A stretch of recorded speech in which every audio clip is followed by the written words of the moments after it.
Live from the Washington, D.C. area, it's the Inside Scoop, Emerald Planet. All the ecology news that our viewers want to know. Now, here's your host, Executive Director of the Emerald Planet, Dr. Sam Lee Hancock. Hello and welcome to the Emerald Planet as we come to you from Washington, D.C. in the United States as we look around the globe in 144 different nations, looking for the 1,000 best practices, the technologies, the services, and the products that are making a difference as we move through the 21st century. And we're always looking for those very unique and promising technologies, processes, but also the leadership of humankind that's actually going to take us towards 2050 as we add 2 billion new people to the planet. We have someone sitting right beside me, very exciting, and a leader around the globe. This is Denise Milan. She is the creator of Language of the Stones, also the co-founder of the Brazilian team and director of what's called Engage Earth. She's a photographer, author, and numerous other things. And Denise, welcome to the Emerald Planet. Oh, thank you. I'm very glad to be here, Sam, and to share with our planet so many good stories. Oh, I tell you, it's fantastic what you're doing, and thank you for coming all the way from Brazil, Sao Paulo to be exact, to be with us in the studio. It's really wonderful. But tell us about this creation, the Language of the Stones. What is it, and why is it important? Well, it started some years ago, and it started with an exhibition called Lights in the Museum of Modern Art of Sao Paulo. And through this exhibition of lights with some sculptures, it took me to, a person came to me and said, well, do you know that about crystals? And I said, why? And they said, well, they are great conductors of light. If you come, I will give you a stone that you choose. And I immediately accepted the gift. Mm-hmm. And looking at that perfect stone, translucent, so the perfection of nature, it really made me want to go further and to decipher the stone. And that took me to the next step, that is Garden of Light, that I did at PS1 in New York. And Garden of Light was talking about the myth of Brazil, and this myth as this fantastic place, and through the crystal, I could enter into another way of really understanding Brazil. And what was a very inspiring in Garden of Light, there were different installations of these different kingdoms that the crystal kind of showed me, and the myth coincided with the discovery of Brazil. Brazil was discovered because of the stones. But also, going a little bit further in the road, just passing the idea of the myth, I wanted to continue to decipher what the stone is about. And that took me to the other layer, and that took me to the atomic structure. Well, tell us a little bit about how the environment creates the semi-precious stone, the quartz, and what is the importance both to humanity, to the earth, but also tying in the environment? Well, I would like to take you back to 150 million years when the crystal was formed. Mm-hmm. Imagine we are in the volcanic lava, and the heat is really coming strong, and bubbles of air are made in the bowls of earth. So imagine quartz and basalt, they are coming together. They have different natures. So there comes the drama. Mm-hmm. They will find the bubble, and whoever gets inside the bubble, the other will not form. So in this moment, the basalt, imagine the basalt gets in, so the precious life of the crystal will not form. It's to be or not to be. Yeah, and we have a video that talks about some of this. Let's see if we can bring that up. Give us just a minute, and we'll bring it up. Go ahead and finish your story, and then we'll have the video. So the drama is really, how can quartz, what does it have to do to survive? So a second, let's go back, and we will start the story again. Both are coming towards the bubble. The quartz enters the bubble. So the quartz will form. We got the video thing coming up right here. This is the aggregation of the molecules of quartz, and these molecules are present in 90% of the crust of the Earth. So quartz is common, it survives, and what is common is what can unite us, Sam. This is Pangea, and we can see the stone narrating its own story. So how does it begin? In the volcanic lava, the bubble of air is there. We will have a conflict if the basalt and the quartz come together. So what does it have to happen for the quartz to survive? It goes inside the bubble. It does a skin to protect itself. At this moment, the quartz will become a protector. So this is the beginning of coexistence. This is one of the lessons that we can learn with the quartz, how to coexist different natures. And then going again, you know, looking at the stone and going to the skin, you have already the indication of the beginning of structure. And when you open the stone and you enter and you look to its interior, you can see the evolution of structure happening. And you go from a chaos to an inner order until you reach the structure molecules that is the quartz, you know. That's absolutely fantastic. And we have these right behind us here on our large monitor. Tell us about this question of survival. You were talking about that through the video. And the whole thing about how do you balance this for all living beings on the earth? So this is animals, plants, insects, everything else. And how did this actually lead to your vision of the quartz and how this balance of nature, so it's really the balance of the mind, the body, and the spirit. How does that all come together? It's an easy question. No, well, the thing is like this. I learned that I'm an interpreter of nature. This is how I consider myself. And really contemplating the stone deeply and going through its layers, I really learned lessons. And one of the lessons is survival, because if it can exist in so many different parts of a planet, that means it has a proper wisdom to survive.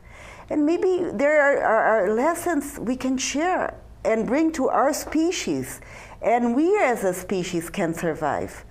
And why I think this is fundamental is because the laws of nature can teach us amazing things. So the most we relate to the laws of nature and how nature develops itself and its cycles, then we can maybe, you know, bring this and build systems out of this, from these laws. Being a Brazilian artist, in other words, you're saying that Brazil is the land of the stone, the land of quartz. And this is really, even though we think of stones as something that's immobile, it stays in its own place, actually you're saying it's really a living creation, and that there's power there, and it's reaching out, it's communicating between the earth and the heavens and humanity, if I understand really the philosophy of what you have to say. So how do you relate this to nature so that it's not just something of the past when all this was created, depending on your philosophy of life hundreds of millions of years ago, as a journey through life for yourself, but also for humanity? Well, first of all, I think we can, you know, I enter into a cave like a child, and it's like an open sesame. And then all the richness of life and earth and the minerals start to reveal itself. I can hear the voices of the stone narrating their own evolution. And this took me to do an opera, the Opera of the Stones. But with composers and Brazilian amazing composers. But what is the voices of nature and the formations of nature and how it narrates? That is the secret. Because if we don't want to tell by our voice their story, but we can listen, the whole point is we can learn to listen. The most we listen, the most we learn. The most they tell us, the most they narrate us. Their own evolution. And if we understand their evolution, we can transmigrate this concept to our lives. Right. And that can give us some ideas of how to better imagine our future. Well, we're looking at our future, we're looking at the balance of the environment, of nature itself, and human beings. And as we know, we've gotten way out of balance as far as with the industrialization and post-industrial technologies and products and things like that. So we're using more of nature, and in many cases we're not putting back in. But you're saying the quartz and the essence of the stones is helping to replenish the energy and the vitality of the earth. So how again then we as humans do we become sensitized to that, sensitive to the power of this, and be able to use it in a way that we can actually enhance or better the environment as we go towards 2050? Well, Sam, that's a very important question, and I think we have many different explanations going around. We have geologists, we have amazing scientists from MIT that, like Dr. Jerome Friedman, who also addressed the atom of he saw my work, a work that I did with Ali Perez, America's Courtyard, and he saw the atom of the quartz there, and he was explaining through, he is the Nobel Prize of yeah, he's a very famous individual and, you know, all over the globe. And he was explaining how in the micro and the micro and the macro universe, there is a whole integration. There is already in the micro, you can see the macro, and that is the atomic structure. So when I'm talking about a stone, I'm not only talking about its form, I'm really I penetrate it. It's with this artistic vision that I really go through it and going through the layers until I really understand the essence that is there. And when you get to the DNA, you kind of get to the DNA of the crystal, and then I see the similarity between the DNA of the mineral and the DNA of our species. We're running out of time. 10 seconds.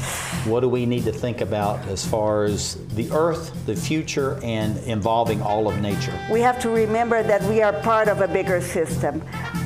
Imagine Earth, imagine us humans. That's it. Denise Milan, creator of The Language of the Stones, co-founder, Brazilian team, director, Engage Earth, as we create the Emerald Planet.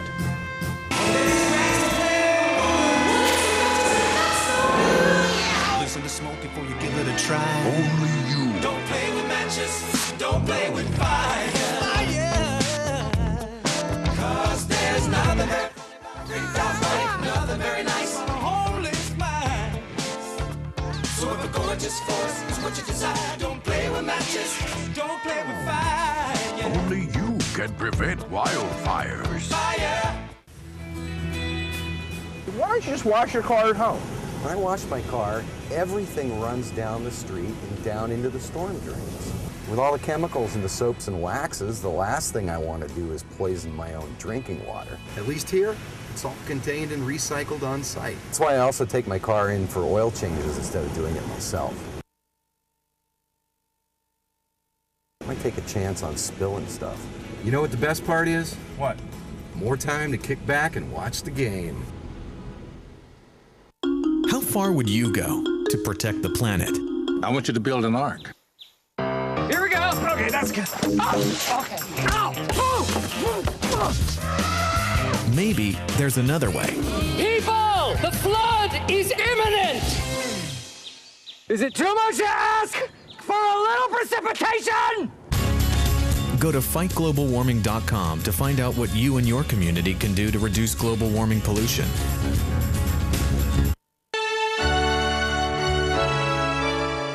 Somewhere around the world, there are men and women of the armed forces risking their lives, helping rebuild communities after natural disasters, collecting toys for needy children, tutoring kids in school.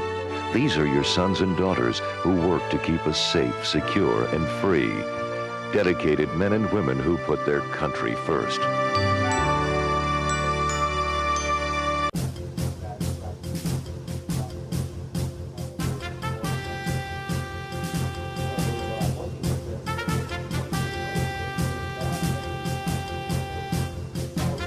We're back to the Inside Scoop Emerald Planet. Here again, your host, Dr. Sam. Hello and welcome to the Emerald Planet as we come to you from Washington, D.C. on a weekly basis, and we're looking around the globe for those 1,000 best practices, the technologies, the services, and the products that are making a difference as we move through the 21st century. And of course, we're looking for the leaders that are actually working now and preparing for future generations as far as how we're going to bring balance to the earth. As we know that as we use up more and more of the nature's resources and we have acceleration of climate change, is that we have to be more cognizant of how we are in place with nature and that we are actually protecting nature and the environment. I have two people that are going to be with me talking about these things. Dr. Jerome I. Friedman, who is a physics professor emeritus. He's also a Nobel laureate in physics and institute professor at the Massachusetts Institute of Technology in Cambridge. Also, he's a member of the board of directors of the Bulletin of Atomic Scientists. This is very important as we move forward on this atomic scientist. And sitting right beside me, a special guest, is Denise Milan. She is the creator of what's called Language of the Stones and co-founder, Brazilian team director of Engage Earth. And she's sitting right here as our special guest. And we're going to be interacting with Jerome on Skype, and Denise is going to be here with me. And Denise, I'm going to start off with you. Tell us a little bit about your inspiration for what's called America's Courtyard and why this installation at the Adler Planetarium in Chicago is so important. And we actually have some photographs of this right here, right now. Denise? Welcome to the Emerald Planet. Thank you, Sam. America's Courtyard began with Sectionis Mundi, that is a slice of the earth. The two pieces I did in co-authorship with Adi Perez. And the idea of cutting the earth was, I was working with crystals, and I wanted to decipher the crystal. So I wanted to go to the next layer, the next layer, the next layer. So I went to the center of this piece, and there was the quest. You know, I had my digital print there, and the labyrinths of our existential path, and the question, where are we going? What am I doing? You know, what's the next step? What is our species about? Yeah, looking at this and just looking at this location in Chicago, I mean, this is absolutely beautiful. And I know there's symmetry to all this. This is to represent this interaction between the heavens, the earth, humankind, Shin Uke Nagashi in Japanese, which I studied in flower arranging and tea ceremony. But how do you bring this about so that you have this harmony as what we're seeing here? And this is many different types of stones from Brazil that's brought to Chicago in the United States. Tell us about that.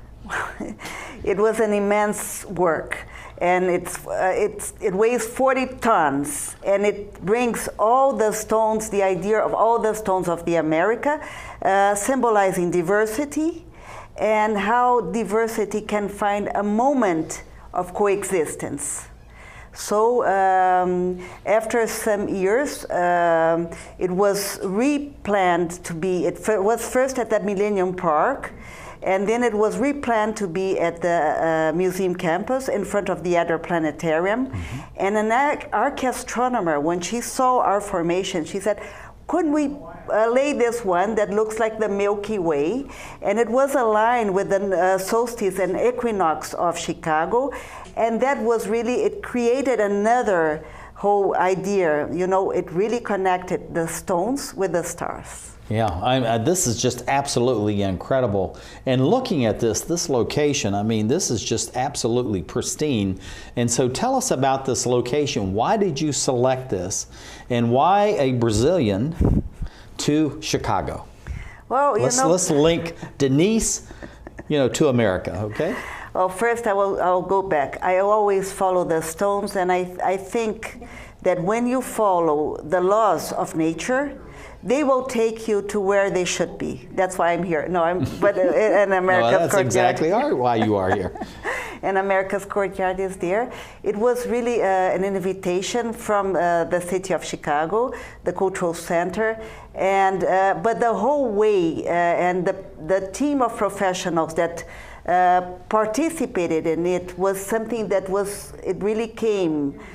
Because first it was round as the city, as the urban orientation, and then it became a spiral, as you saw, the Milky Way, because of the arcastronomer. So it's interesting how people interact. Tell us about this, that people just, don't think of stones having this kind of innate power and energy and connectedness to humankind, and yet you're saying the stones move to where they need to be.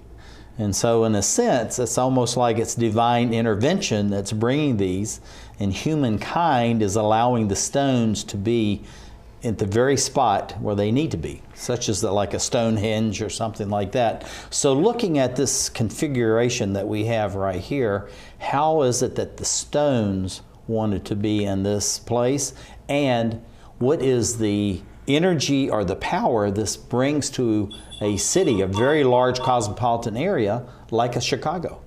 Well, Sam, sometimes humankind is blind. We don't look at the objects, we don't look at people, we don't look into our environment. So if we can, come with a fresh look and look as if it was the first time, then you will see it's not impenetrable. You will go through and you will discover how molecules, we are all molecules and atoms, and we all aggregate in different ways that sometimes we are not so aware. That's how this story started. Yeah, looking at these young eyes and these young minds and these young bodies, and they're sitting there in awe, you can just sense and feel this. And yet, this is something that's much greater than what they can imagine in their own small neighborhood. Even a city as big and dynamic and diverse as Chicago, it's a small area compared to the earth, but also the universe. And what you're saying is these young children sitting here are now directly connected to the universe. How does this relate to them as they become attuned to the environment and nature as we try to repair the environment and nature, which humankind really has very almost systematically tried to destroy in many ways? Well, art education is a way. We are developing many art education projects in São Paulo, and that probably will come to Chicago. And the moment they are in an environment that proposes this connection between the atomic structure and a larger spectrum, they start to live that momentum. It proposes to them the possibility to experience this. I think art has this greatness of proposing, experiences that other ways you could not live. Looking at the high rise of these buildings, I mean, you look at the scale of this, and this is really has a tremendous impact. You have this broad plain, and then you have the stones, the energy of the stones, and then you have the city, in essence, surrounding most of this, and then, of course, you have the Great Lakes in front of it. So how do you bear the relationship? How did you design this so that this fits in and people then are drawn to it? Because as I've seen the videos and I've learned about this, people are truly drawn to these stones and the quartz itself, particularly as it relates to recapturing or re-envisioning the dynamics of the city. Well, it was designed by me and by Adi Perez, as I told you. And in reality, it's a structure that you can see already in the skin of the crystal when it's being formed inside the bowls of earth. So it's not a structure that is an intellectual structure, but it really comes from contemplating the stone and from listening to nature. So again, the structures that come through our observation and through our being part and participating of the adventure of the process of creation in earth is what can teach us. And Chicago, what a cosmopolitan city. It fits so well to the mission of the city, I believe, as well. Absolutely. Looking at this, I know that we haven't been able to bring Dr. Friedman on because of the problem with the Skype, but tell us a little bit about this atomic structure, the quartz, and how that was integrated to the mythology of the people of the Amazon. And he was all part of that. He discovered the quarks, and this is, monumental discovery. And so this gentleman, as a Nobel laureate, has really influenced your life and your research. And at the same time, you've actually had a chance to influence him and scientists. So what's been the exchange of that, and how has this atomic structure really influenced the art, but also the science? Well, in the Amazon, the same concept becomes a different way to perceive it. I went through all the layers of prehistory, of art, of cultural, of the local artisans, of the astronomers, of the archaeologists, and through all these different looks, I understood the most important symbol that they were talking there. When the South Cross is aligned with the city of Belém, it addresses prosperity. Let me bring on Dr. Friedman. Dr. Friedman, can we hear you, sir? Yes. Are you with us? And we have to be quick because we're down to about a minute and a half. Tell us a little bit about how the art is so important when the emphasis within education is STEM. The science, technology, engineering, mathematics today, but you as a Nobel laureate are saying we have to include the arts in that. And I need a quick answer because we're about finished. Please. Absolutely. The arts actually unlock creativity. In most scientific programs, we basically teach students what is known about a subject, and we give them the tools to solve problems. We don't have many opportunities for creativity. Art basically unleashes the creative sort of impulses.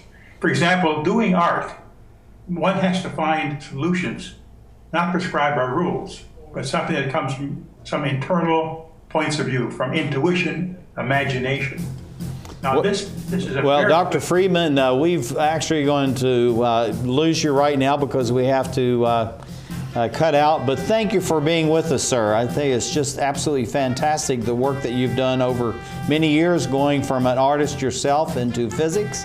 And thank you for being with us, Denise Milan, who's sitting right beside me as we create the Emerald Planet. Saving for retirement might be easy for some folks, but for others, it might take a little more work. And for those who haven't started, there are still things you can do to catch up. Oh, that is good news. Like getting out from underneath past debt. And don't get wrapped up with high-interest credit cards. Get you some eyes. Be diversified with your investments. Don't put all your eggs in one basket. Your financial goals are not out of reach. The choice is clear. For a happy ending, choose to save. Everyone with alcohol and drug addiction is in the same boat.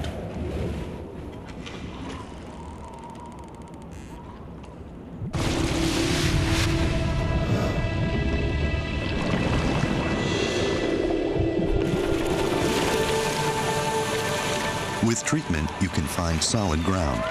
For drug and alcohol information and treatment referral for you or someone you know, call 1-800-662-HELP.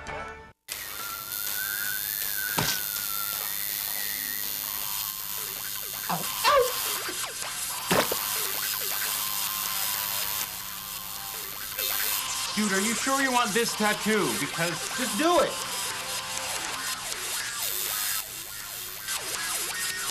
Some mistakes in life are permanent. Like hearing loss. To learn how to protect your hearing, visit asha.org. You've probably heard about heart disease, but did you know that it's the #1 killer of women nationwide?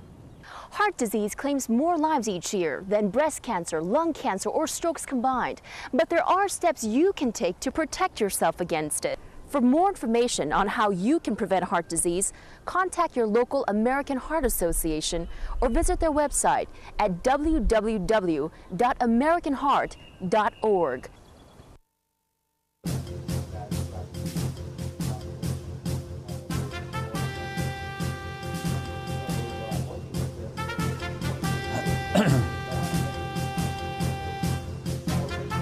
back to the Inside Scoop Emerald Planet. Here again, your host, Dr. Sam.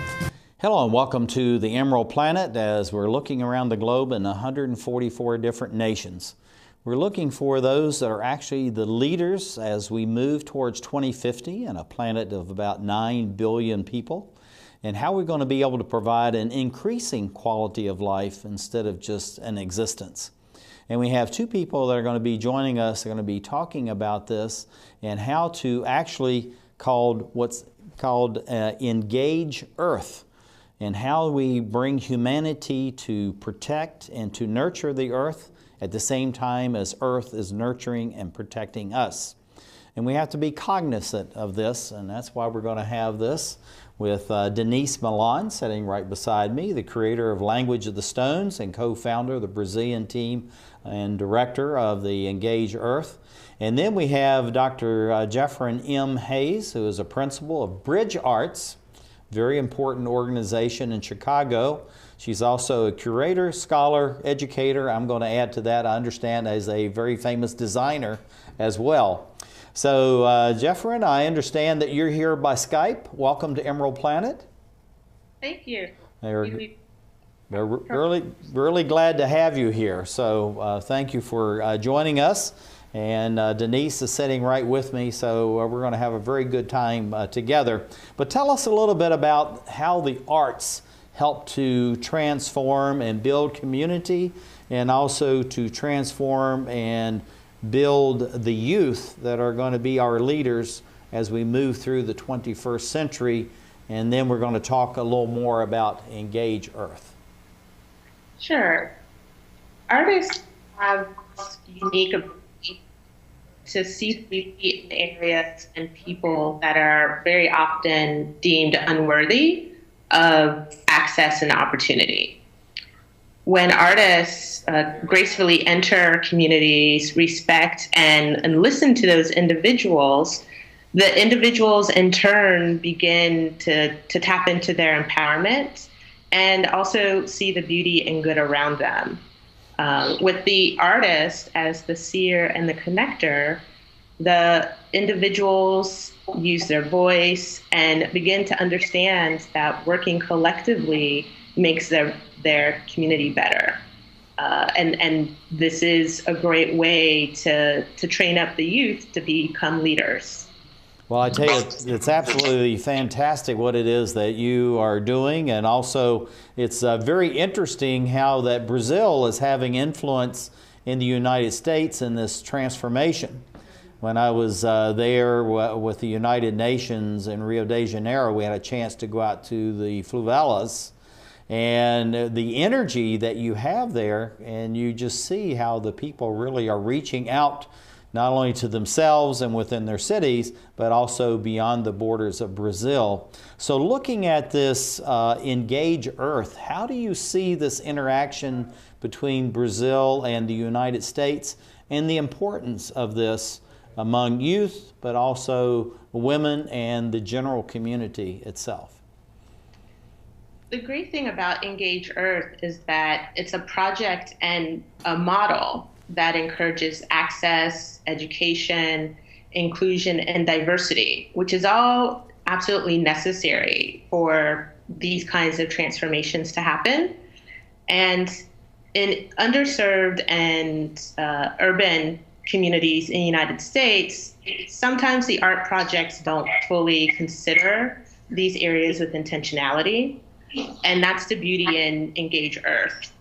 Engage Earth brings different people together to think about how their individuality, whether they're youth, women, people of color, how they can use that to change society and their immediate environment. When you consider the stone as this neutral object, and its place in cultural and universal identity, as well as its place in our natural environment, you begin to see that you're connected to it. And I believe that the youth and the community at large will begin to see themselves differently and begin to care more about their immediate surroundings because of their connection to to the stone and to the environment, and quite frankly, the larger ecosystem. I think we have a video called Precious Lives, and it really talks about this, and we see the energy, but also we hear the energy. So if we can show that video at this time, and then I'm going to be talking to Denise for just a minute, and then we're going to have Jeffreen and Denise interacting. So if we can bring up the video, that'd be great.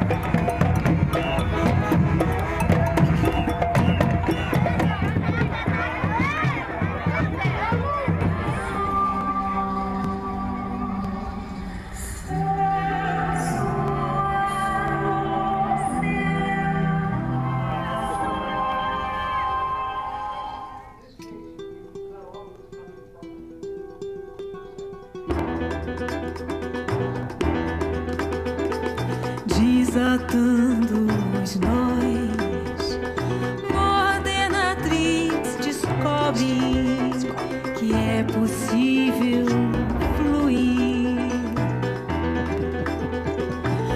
aprendendo a se mover na ordem com a leveza que violeta a luz no coração. Muito obrigada por vocês terem vidas preciosas e entenderem que a força da vida é maior do que a força do medo. Vamos!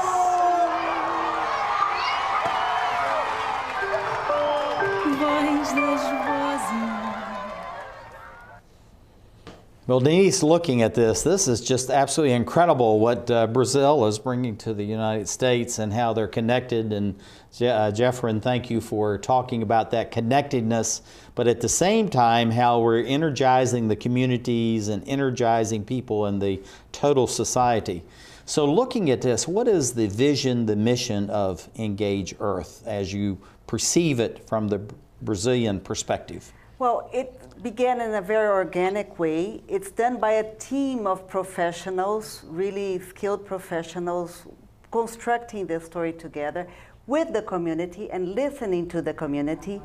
And it took 6 years for us to do. We are getting to the sixth year. 6 years? 6 years. My goodness. Involving 5,200 children until now. And the mission is really to educate, to be integrated to their nature and to nature, to the environment. So first, if they are not integrated into their nature, how can they be integrated to a bigger environment? And facing the obstacles, learning how to face them.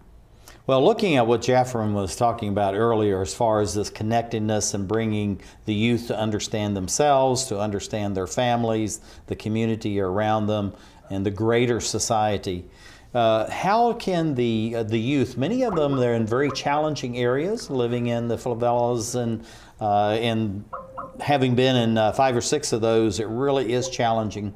So how do we bring all that together so that you're actually taking this Engage Earth, you're helping the environment in general, but helping these youth very specifically? Well, through the survival of the stone, I learned that there is the presence of life and the absence of life.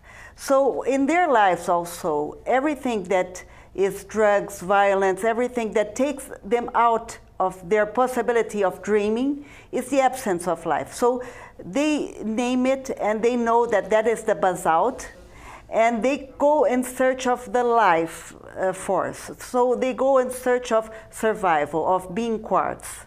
And through representation of the creation of Earth, they face, they understand better how to survive the obstacles. Mm-hmm. Yeah, looking at these obstacles, I mean, we're throwing up climate change is alive and very real in Brazil as it is in every country around the globe. And also the needs of an expanding population in a country like Brazil and many emerging market economies. How do we impress on the youth that you really can become, with this new energy, with awareness of the environment and the earth, that you can become much more, much greater than what you see it's in your day-to-day, no matter how humble that may be, and that yet you can rise above this and contribute to society? Well, as I said to you, it's a teamwork, it's a collaborative work, and collaboration is not only the professionals, but it is the community. And it's really giving workshops, working with games, and bringing different instruments and supports for them to raise their imagination. Mm-hmm. Imagination, it's such a wonderful thing that through imagination they can reach their dreams. And dreams is the only way to survive the very heaviness that can really take them out of, continue to have a quality life, Mm-hmm. Jeffreen, in a place like Chicago and the work that you're doing through Engage Earth and interacting with what I call the national treasure of Brazil, how do you see that transformation actually happening? We saw the energy and many of the cultural aspects of Brazil being expressed, and even though you have some of those elements in Chicago, it's still a very different culture, a different vibration, if you will, between the earth, humankind. How do you see that being transformed into a city like Chicago that is an important hub of commerce and culture and arts? The first thing is to really connect with the youth and organizations and individuals who are already doing community work. It's really important to tap into the work that's happening and understanding that we're not bringing something completely new and imposing on to the community. I also think it's important to connect with people who are doing the work and doing it on an individual and collective level.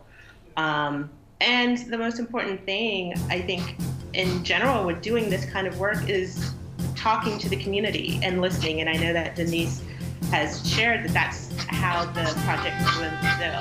So Jeffreen, this is Dr. Jeffreen Hayes, Principal of Bridge Arts of Chicago. I have Denise Milan, the creator of Language of the Stones and also creator of the Engage Earth, as we create the Emerald Planet.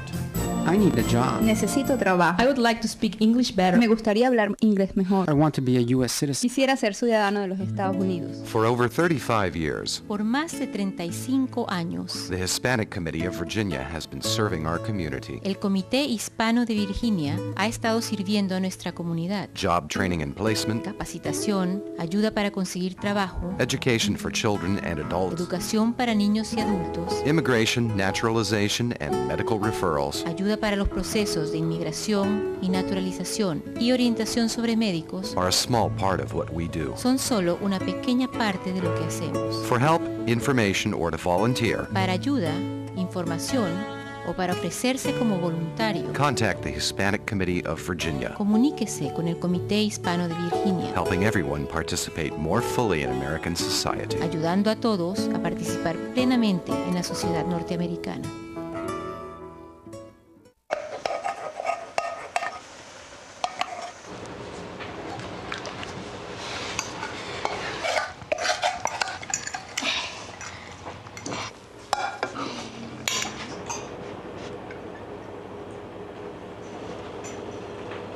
Hey, Lena, where's yours?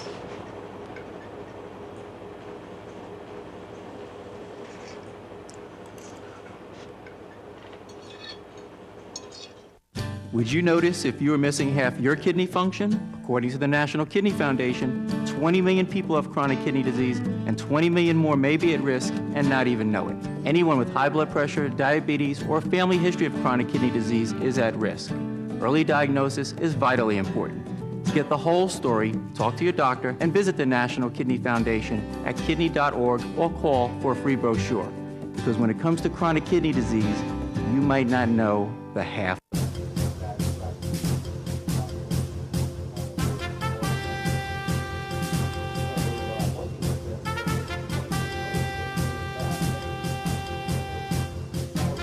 We're back to the Inside Scoop Emerald Planet. Here again, your host, Dr. Sam.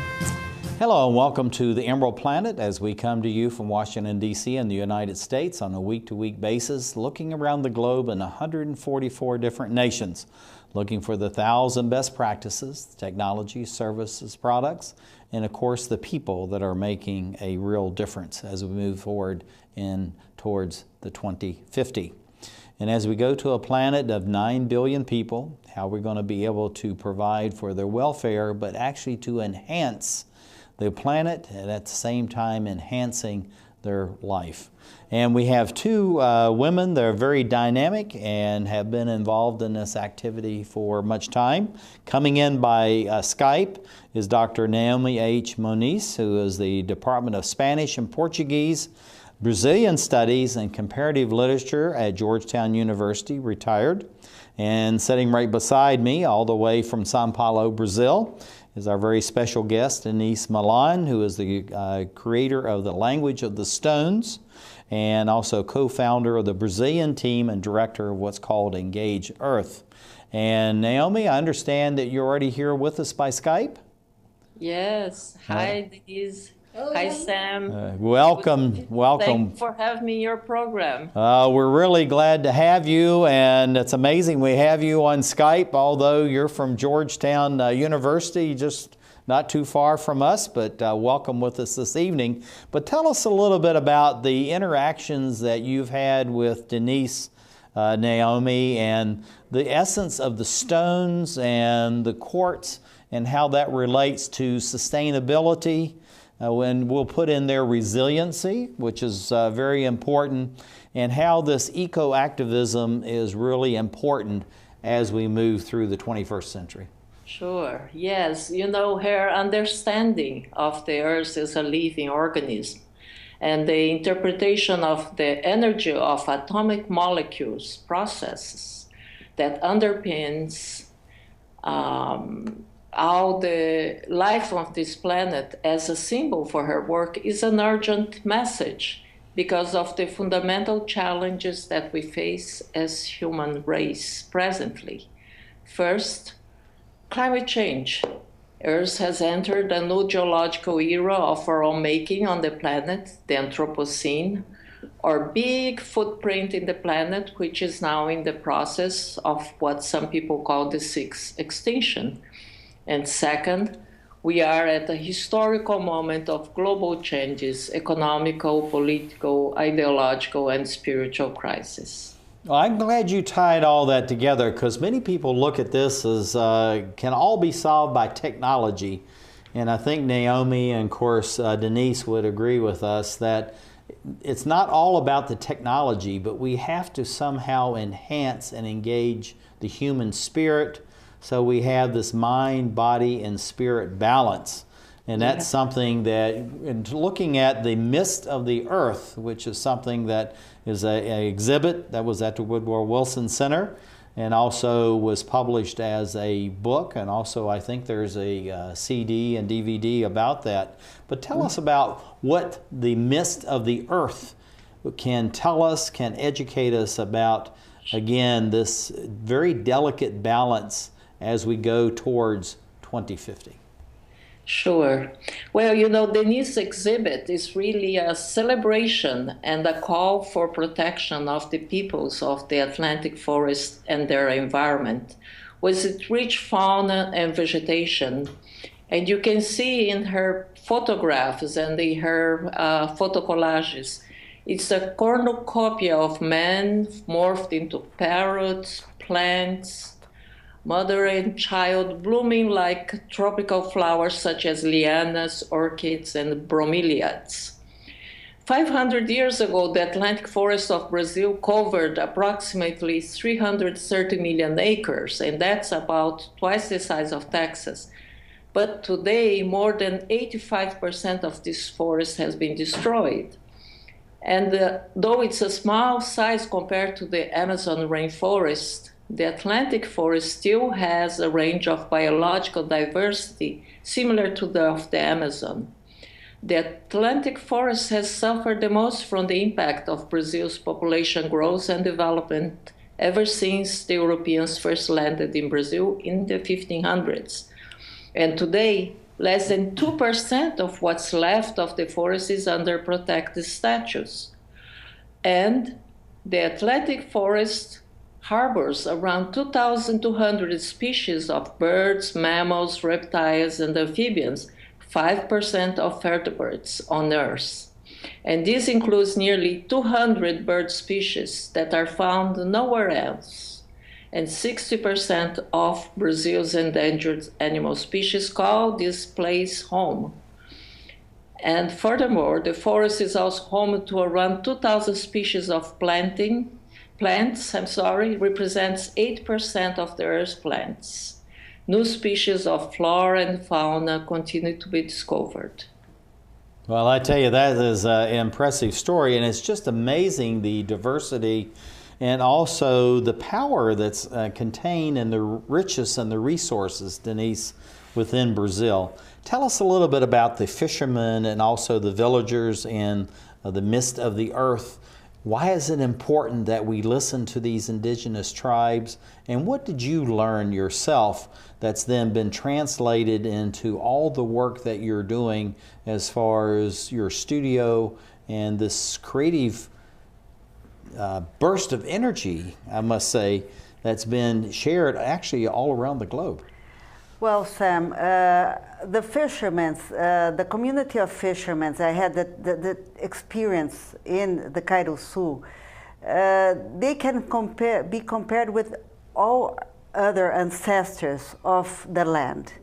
And what they bring is, they bring the knowledge of nature, because they have to survive. They have to have the fish every day on their table. Mm-hmm. They have to have the continuation of their children. And how do they do that? They really, again, they listen to nature. They look how, a young leaf is falling, a young one is being born while the old one is falling.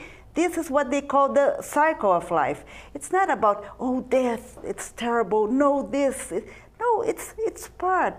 We are in a continual process of, impermanence and transformation. And the transformation, it's dynamic. Nature is dynamic.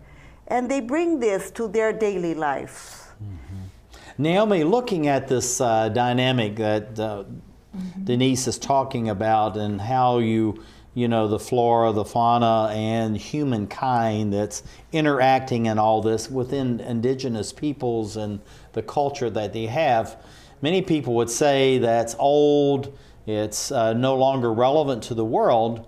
But I think what you're doing, and also with Denise and many others that are engaged, is that much of the wisdom that's coming from the indigenous peoples is really the new wave of how we're going to be able to protect the environment, protect the planet, and welcome 2 billion new people by 2050 in the process. So in the midst of the earth, what are the 3 parts that's there and the relevance of these 3 parts? Yes, let's start. Yeah, we are well aware of the drought that Brazil experienced in many parts of the country, the Northeast, Southeast, even the Amazon, if you believe. And Denise exhibit is prophetic and timely. She re-examines the myth of Brazil as paradise on earth since the days of discovery. Not the biblical paradise, Eden, or the ancient classical garden of the Golden Age, but the realization of an old medieval saying, which is, I quote, "There is no sin beyond the equator." So what we have in her photo collages is the exuberance of the tropical forest in the New World, the richness of its fauna, flora, its inhabitants. The second myth is that of the Eldorado dreams of gold and precious stones, Brazil wood, our first commodity. The clearing of land for cattle and plantation farms of the so-called cash crops for export, the same crops, tobacco, sugar, coffee, cocoa, followed by the destruction of the environment and slavery of the indigenous people and Africans.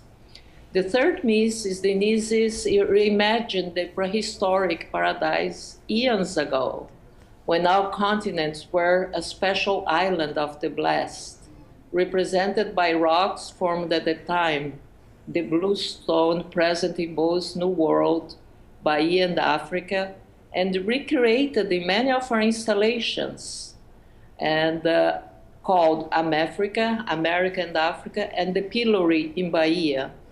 In this exhibit, the third part, Paradise Regained, are the stellar mandalas, which in my mind are symbols of hope, healing, and change.